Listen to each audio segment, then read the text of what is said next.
नमस्कार, आपण पाहायला सुरू केले श्याम सुंदर माने इन्स्पायरिंग यू हे यूट्यूब चॅनल. या चॅनलच्या माध्यमातून आपण soft skills, personality development, communication skill, career guidance, interview skills असे वेगवेगळे विषय हाताळत असतो. आज मी तुमच्यासोबत पवित्र पोर्टलमधून जे कॅन्डिडेट्स वाट पाहत आहेत इंटरव्ह्यूचे, त्यांच्यासाठी मी एक अपडेट आज देतो आहे. अपडेट म्हणण्यापेक्षा एक व्हिडिओ देतो आहे मी तुम्हाला. याच्यामध्ये ज्या लोकांना TITमध्ये स्कोर चांगला आहे, जे लोक होप्स ठेवून आहेत, त्या सर्वांसाठी हा व्हिडिओ अत्यंत महत्त्वपूर्ण आहे. सो हा व्हिडिओ शेवटपर्यंत पहा. साधारणतः इंटरव्ह्यू होणार आहेत आणि इंटरव्ह्यूमध्ये डेमो असणार आहे, इथवर तरी बऱ्यापैकी सर्वांना आता माहिती आहे.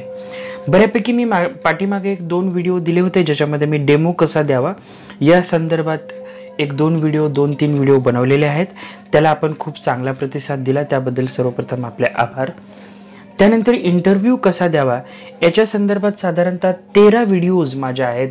तुम्हाला जर ते व्हिडिओ सापडत नसतील तर मला कमेंट करा, मी तुम्हाला देईन, किंवा माझ्या प्लेलिस्टमध्ये पहा. इंटरव्ह्यू स्किल्स फॉर टीचर्स म्हणून ती सिरीज आहे, ते नक्की पहा. कारण मित्रांनो, आता प्रोसेस ऑलमोस्ट सुरू होते. सो तुम्ही कुठल्याही विषयात पाठीमागं राहू नये अशीच माझी तर इच्छा आहे. आणि एवढे दिवस केलेल्या मेहनतीचं फळ आपल्याला इंटरव्ह्यू ऑन डेमोमधून ही जी सक्सेस आहे ते तुम्हाला मिळावं. आता डेमोची जेव्हा तुम्ही तयारी करता तेव्हा तुम्हाला काय गोष्टी लक्षात घ्याव्या लागेल, त्या संदर्भात मी हा व्हिडिओ बनवतोय. सर्वप्रथम तुम्हाला एक लक्षात घ्यायचं आहे की जो तुमचा सब्जेक्ट आहे त्या रिलेटेडच डेमो होतील बऱ्यापैकी. वरचे म्हणजे 6च्या पुढं, तर खाली मात्र 1 ते 4-5ला यू कॅन चूज. किंवा याच्यामध्ये आणखी एक सांगायची गोष्ट तुम्हाला राहून गेली माझी, ती ही की डेमो होणार आहेत, पण डेमोचे मार्क्स किती आहेत हे आपल्याला डिटेल माहीत नाही. तुम्हाला कुणाला माहीत असेल तर कमेंट करा. मला असं वाटतं की आणि अधिकृतपणे आणखी आलं नाही की हे कसं आहे. त्याशिवाय डेमोची जी प्रोसिजर आहे, म्हणजे ती काय स्टँडर्ड प्रोसिजर ठेवणार आहेत, कारण सगळीकडे एकच पद्धत त्यांना ठेवावी लागेल आणि त्याच्यासाठी काहीतरी नियमावली काढावी लागेल त्यांना. असं रँडमली या संस्थाचालकाने डेमो असे घेतले, त्या संस्थाचालकाने तसे घेतले, असं नाही होणार. काहीतरी ह्याला नियमावली लागेल. सो त्याची पण आपण वाट पाहूया. पण तोपर्यंत तर आपल्याला असं काही नाही की डेमोला विषय ते देणार का आपण देणार. एक म्हणजे ते विषय देणार की चला ह्या लेसनवर तुम्ही डेमो घ्या, किंवा ह्या वर्गाचा तुम्ही डेमो घ्या, किंवा ही कविता शिकवा, हे ग्रामर कंटेंट शिकवा, किंवा असं नाही. पण आता सध्यासाठी आपण तयारीचा भाग म्हणून, म्हणजे काय की आपण ते आपल्याला काहीतरी नियमावली काढून सांगतील आणि मग आपण तयारी करू, असं न करता आपण एक शक्यता लक्षात घेऊ की ते दोन्ही गोष्टीसाठी आपण तयारी करूया. काय दोन्ही गोष्टीसाठी म्हणजे अचानक दिला तर काय करायचं, अचानक त्यांनी वर्ग विषय दिला तर काय करायचं, आणि त्यांनी मला स्वतःलाच घे म्हणले तर आपण काय करायचं. तुम्ही ठरवा आणि एक विषय तयार करून या, एक विषय, एक लेसन, एक कंटेंट, एक लेसन प्लॅन करून या, असं म्हणलं तर काय करायचं या संदर्भात आहे. साधारणतः तुम्ही दोन्ही गोष्टीची तयारी करायची म्हणजे काय, एक तर तुमचा बेस्ट टॉप, तुमचा जो सब्जेक्ट आहे, जो बेस्ट टॉप आहे, त्यातला जो तुमचा बेस्ट म्हणजे तुम्हाला नेहमीच ज्याच्यामध्ये खूप इंटरेस्ट आहे, ज्याच्यामध्ये खूप पॅशन आहे, जो विषय तुम्ही अतिशय छानपणे शिकू शकता, त्याची एक तयारी करून ठेवा. मग तुम्ही लँग्वेज टीचर असाल तर एखादी कविता असेल, ग्रामरचा एखादा बीट असेल, एखादा लेसन असेल, आणि तुम्ही शक्यतो ज्या वर्गांसाठी अप्लाय करणार आहे त्या सगळ्या रेंजमधली जी पुस्तकं आहेत, आता फॉर एक्झाम्पल मी 8वी-9वीला किंवा 7वी-8वीला ट्राय करतोय वगैरे, तुम्हाला माहिती आहे तुम्ही कुठं ट्राय करताय. सो त्यात लागणारे जे तुमच्या विषयाशी निगडीत किंवा तुम्ही जे विषय शिकवणार आहात ते सगळे पुस्तकं घेऊन एकदा नजरेखालून घाला. साधारणतः आता मार्च आहे, परीक्षा वगैरे सर्वांच्या संपत आहेत. सो तुम्ही एखाद्या विद्यार्थ्याकडून ती पुस्तकं घेऊन लर्न करू शकता, स्टडी करू शकता. त्यानंतर तुम्ही त्यातला जो एक चॉईस करायची की त्यांनी जर तुम्हाला जो घ्यायचा आहे तो घ्या असं जर म्हणले, किंवा असं जर नियम आला की शिक्षकांना त्यांचे लेसन कुठला घ्यायचं ते त्यांना ठरवू द्या, तर तुम्ही त्याच्यासाठी कुठला करणार ह्याची तयारी करा. आणि रँडमली कुठलाही घ्या म्हटलं तर तुम्ही कुठलाही विषय, कुठलाही लेसन, कुठलाही कंटेंट असेल ते देतील ऑल ऑफ सडन अचानक, तर तुम्ही त्याच्यासाठी थोडीशी तयारी ठेवा. आता याच्यामध्ये आणखी काय की कंटेंट, ॲक्टिव्हिटीज, सर्वात पहिल्यांदा मी तुम्हाला सांगतो की तुमचं कंटेंट नॉलेज चांगलं असलं पाहिजे. तुम्हाला काहीही दिलं तरी तुम्हाला ते हे करता आलं पाहिजे. आणि तुम्हाला सांगतो विद्यार्थी मित्रांनो, शिक्षकाचा सगळ्यात चांगला गुण जो शिक्षकाला शिक्षक बनवतो तो हा असतो की त्याला एखादी छोट्यातली छोटी कल्पना ही अर्धा तास पाऊण तास एक्सप्लेन करता येते आणि अगदी खूप मोठ्यातली मोठी कल्पनाही त्याला किंवा विषयही त्याला 10-5 मिनिटात कॉम्प्रेस करून सांगता येतो. हे शिक्षकांचं कौशल्य असतं. शिवाय शिक्षकांचं हा आणखी एक कौशल्य हे असतं की तुम्ही कुठलाही कॉम्प्लिकेटेड विषय जर शिक्षकांनी दिला तर त्याला तो सोपा करून सांगता आला पाहिजे, तरच तो खरा शिक्षक आहे, हे लक्षात घ्या. आणि शिक्षक हा आईसारखा असतो. म्हणजे एखादं मूल जसं आईला म्हणतं आई मला भूक लागली आणि जेव्हा टोपल्यात काहीच नसतं तेव्हा आई अगदी 15-20 मिनिटाच्या शॉर्ट नोटीस पिरियडवरही काहीतरी चांगलं बनवून देते आणि आपल्या मुलाचं पोट भरते. शिक्षक हा तसा असतो. तर तुमच्यामध्ये हे गुण हळूहळू विकसित होतील. पण तुम्हाला जर ह्याला फास्टन करायचं असेल तर बिलीव्ह मी, माझ्यासारखे चांगले व्हिडिओ यूट्यूब कंटेंट जे बनवतात, जे नॉलेज बेस्ड आहेत, कंटेंट बेस्ड आहेत, फक्त न्यूज देणारे चॅनल नाही, अशांचे थोडे चॅनल्स ऐका, त्यांचे व्हिडिओज ऐका, पहा. त्याचबरोबर लायब्ररी जॉईन करा, रीडिंग वाढवा तुमच्या विषयासंदर्भात. आणि तुमचा जे म्हणजे काय म्हणतात त्याला, सेम इंटरेस्ट असणारे लोक आहेत त्यांच्यासोबत चर्चामध्ये वगैरे सहभागी व्हा. हळूहळू तुमचा आवाका जो आहे तो नक्की वाढेल. त्यानंतर काय की आताचं जे मॉडर्न टाईम आहे याच्यामध्ये बऱ्यापैकी जो सिलेबस आहे तो ॲक्टिव्हिटी बेस्ड करण्यात आलेला आहे.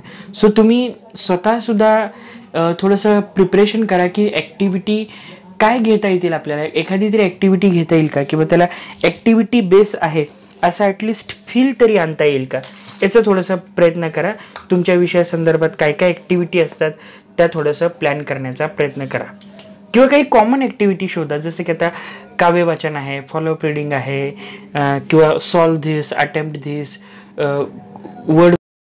कॉमन ॲक्टिव्हिटी आहेत त्या तुम्ही शोधून ठेवा, जेणेकरून ऑल ऑफ सडन तुम्हाला टीचिंग लेसन प्लॅन बनवताना किंवा डेमो देताना तुम्हाला त्या ॲक्टिव्हिटीज तुमच्यासाठी काय होतील, मदतीला येतील.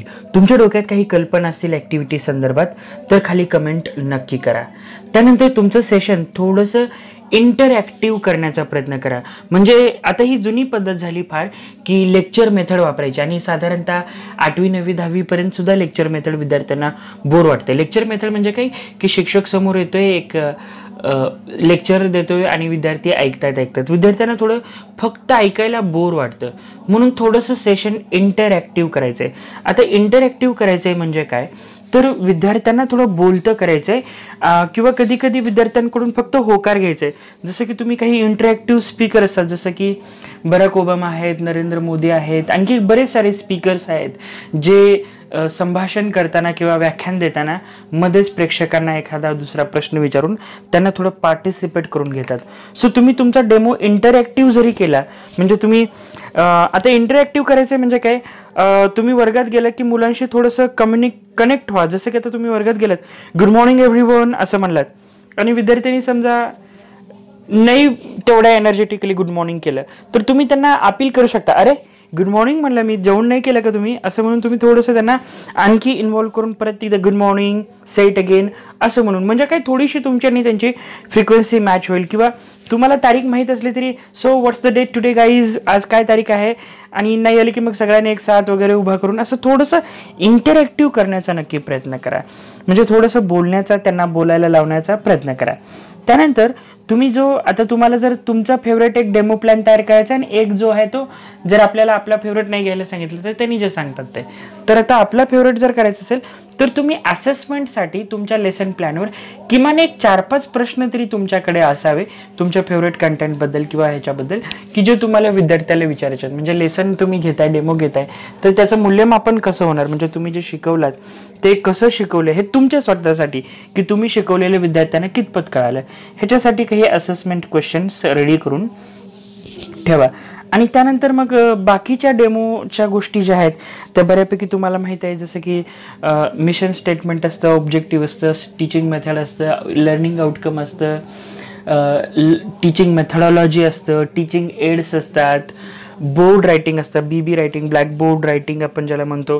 तर बोर्ड रायटिंगवर थोडंसं काम करा, जसं की title, subtitle, important points, difficult word, formulas, जे काय आहे ते फळ्याचे 2 भाग करून व्यवस्थित तुम्ही त्याला प्रेझेंट करा. आणि लँग्वेज जी आहे तुमची ती थोडी पॉलिश्ड वापरा, थोडी स्टँडर्ड वापरा.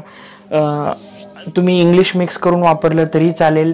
मुलांच्या कम्फर्ट झोनचा विचार करून लँग्वेज वापरा. जसं की आता तुम्ही इंग्लिशचा लेसन घेता आणि तुम्हाला फारच हायफाय इंग्लिश शिकवलं तर विद्यार्थ्यांनाही समजणार नाही. सो तुम्ही थोडासा अंदाज घेऊन, थोडं लिबर्टी घेऊन शिकवा. तर समजा तुम्ही इंग्लिश टीचर आहे, इंग्लिश लँग्वेजचे, तर ऑफकोर्स तुम्हाला इंग्लिशमध्ये शिकवावं लागेल. पण सुरुवातीला गेल्या तुम्ही 5-10 मिनिट इंग्लिश असं बोला की विद्यार्थ्यांना हा डाऊट येऊ नये की तुम्हाला इंग्लिश येत नाही. फक्त त्यांना हे लक्षात आलं पाहिजे की तुम्हाला खूप चांगलं इंग्लिश येतं. एवढं वाटेपर्यंत 5-10 मिनिट फुल इंग्लिश करा. त्यानंतर फक्त विद्यार्थ्यांच्या सोयी करता ग्रामर कम ट्रान्सलेशन मेथड, म्हणजे थोडक्यात थोडंसं मराठी इंग्लिश तुम्ही हे करूनही काय करू शकता, वापरू शकता. जर विद्यार्थ्याला समजत नसेल तर म्हणतोय आम्ही, तुम्ही थोडंसं त्यांना ट्रान्सलेट करून पण मदत करू शकता. तर अशा पद्धतीनं तुम्हाला डेमोची थोडी प्रिपरेशन करायची. ह्या 2-3 गोष्टीची तुम्ही काय करायचे, तयारी करायची. एक तर तुमचा सब्जेक्ट बेस्ट ऑफ कंटेंट निवडा, 2 थोड्या ॲक्टिव्हिटीज डोक्यात असू द्या, 3 थोडं सेशन थोडं इंटरॅक्टिव्ह करा, 4 असेसमेंटचा प्लॅन रेडी ठेवा, त्यानंतर ग्रीटिंग्स वगैरे प्रॉम्प्ट करा, लँग्वेज स्टँडर्ड वापरा, ब्लॅकबोर्ड रायटिंगवर थोडंसं लक्ष ठेवा. हा व्हिडिओ कसा वाटला मला नक्की कळवा. मी श्याम सर आपला निरोप घेतोय. थँक्यू. बाय.